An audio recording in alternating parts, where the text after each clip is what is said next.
Guys, and welcome back to the Roblox Creepypasta series on my channel. The series where, if you don't know, every Sunday I sit down and read a Roblox Creepypasta off the Roblox Creepypasta wiki, and I give my thoughts, opinions, views, and etc. on it. So, yeah, welcome to episode 18 of this Creepypasta series. The support on this series has been amazing. That's why it's been going for so long.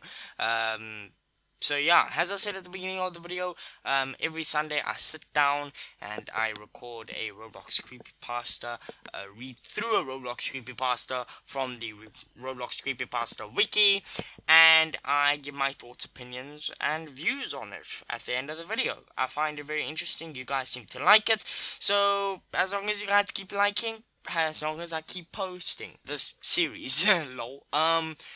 But today we got an interesting story, guys.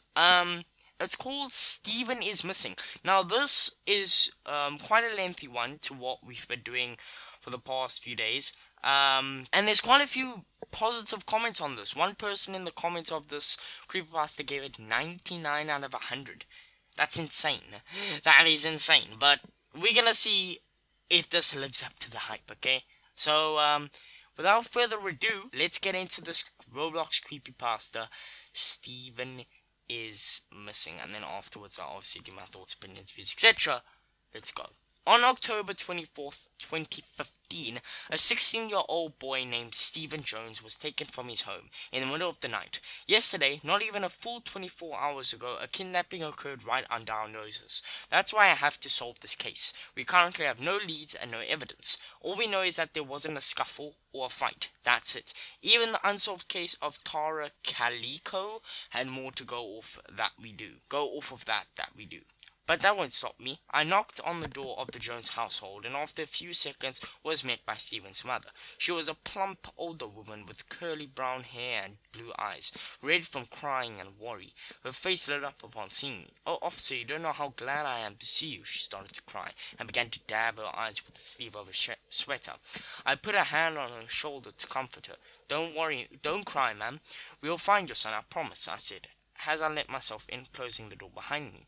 "I just need to ask you a few questions so we have something to go off of." "Oh, yes. Please sit down.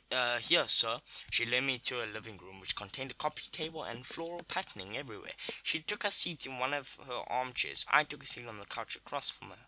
I pulled out a list of questions I should ask. Some already written down for me, others scrawled in the margins with my messy handwriting. I asked some of the standard ones. Does anyone have a grudge against your family? What school does your son go to? Is your son seeing anyone? Has your son displayed strange behaviors?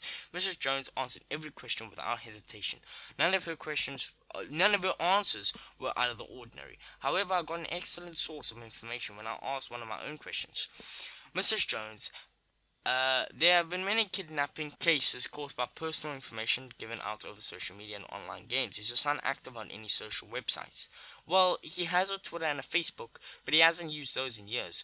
There's this one game that he's always on. It's called Robots, Roadblocks." Mrs. Jones struggled to name the game.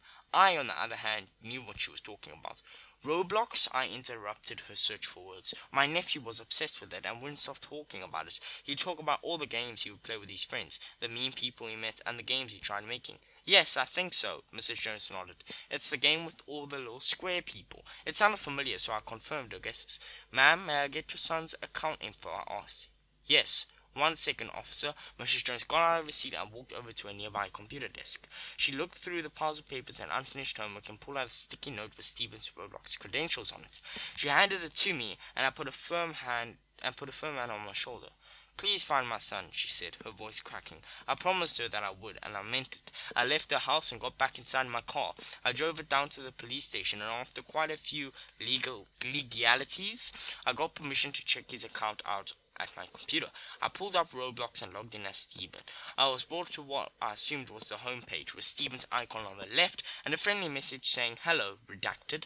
Listed below that were his friends and the games he'd recently played. They were excellent leads, so I poked around those areas and checked out his chats and private messages, taking screenshots of anything I found even remotely suspicious. Nothing really stuck out to me. However, I decided to look further into the user by the name of Redacted, who Steven referred to as Simone, and occasionally Sim. She and Steven seem to be dating, as evidenced by their instant messages. Stevie, what? I love you, stupid. Me too, nerd. Nothing was incredibly suspicious about her, but seeing as she had a close relationship with Steven, perhaps she can give me some information.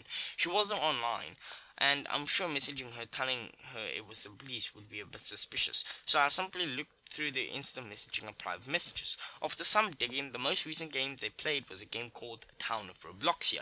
I wouldn't be able to find anything in there, since they weren't actively playing there, but I had a good idea of what to do next. It was about time for me to end my shift anyway, so I decided to stop investigating for the day. Before leaving, however, I made sure to email Roblox developers to see if they can get the chat logs from the server they were in. Seeing as this was a police situation, I'll probably get the logs by tomorrow morning. With that, I logged out, shut off the computer, said my goodbyes, and drove home for supper.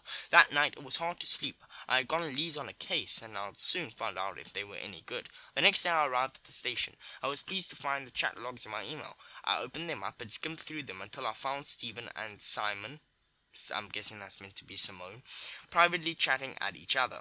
I was incredibly disappointed to see that they were only talking about silly, stereotypical teenager things. I was about ready to give up, as for 20 minutes, all I could see was mindless chatter, until I saw an alarming message from Simone. We should meet IRL sometimes, winky face. My energy came back to me. My determination to solve this case was reignited. I read carefully through the chat, being so cautious as to read over each line multiple times. Lol, Sim, are you sure we can even do that? I mean, what if you live in China or something? Oh, no, I don't. I live in Oklahoma, XD. Well, really nice. I live there too. Where? Blanchard, I think. Dude, I live in Blanchard. It got treated like that, with the two discussing different landmarks such as Burger King and McDonald's, where they could meet. I let out a sigh. This case was probably nothing more than two irresponsible teens and a roy's mother. I decided to go see where I could find the two. Hey Smith, I called over to my nearby colleague. Yeah. Do we have any teenage girls by the name of Simone in the city? I asked. Not sure. I'm going to go look that up. I'll come back with answers in a little bit. With that, he went off to go look it up. After he was gone, I received a push notification from Roblox, saying that Simone was chatting to me. Steven. I went to the website and saw a rather disturbing message. I suggest you stop, officer. What? I had many questions, all of which I really didn't want to ask or get an answer to. Either I closed out the window, not wanting to reply. Instead, I continued viewing the chat logs, just in case. The rest of the chat seemed to confirm my suspicions. They planned to meet at a nearby ice cream shop late at night, where they'd hang out, get ice cream, and maybe stop at a few places. It seemed like their next destination would be her house for some partying or something. I imagine it would be simple as going over there and give them a good scolding. Of course, that instant message still gnawed at the back of my brain. After the chat log showed that they both left the server shortly after that conversation, I closed out the window and went over to Smith's computer. How's it coming? Smith stayed silent. Then after a few clicks, turned around in his chair. There's a Simone in this town, age 15, surname Crawford. Great, where does she live? That's the problem, officer. My heart skipped a beat. What's the problem, Smith? The Crawford household burned down 2 years ago. There were no survivors. Wow. That was a very climatic ending by me, but, wow. Bro, let me just process that real quick. This is similar. This reminds me of that other one. I think it was like episode 6, where it was another shock ending. Wow, that was amazing. That was really amazing. This is the perfect example of what you should do when writing one of these, because this is amazing. This is insanely good. There were barely any spelling. I don't even think there were spelling mistakes. Grammar was perfect. Like, what? Actually, what? Like, I don't believe this is so good. This is probably one of the best we've ever read on the series. Like, this is incredible. Like, wow. Like, really. This is amazing. I'm really impressed with this. For real.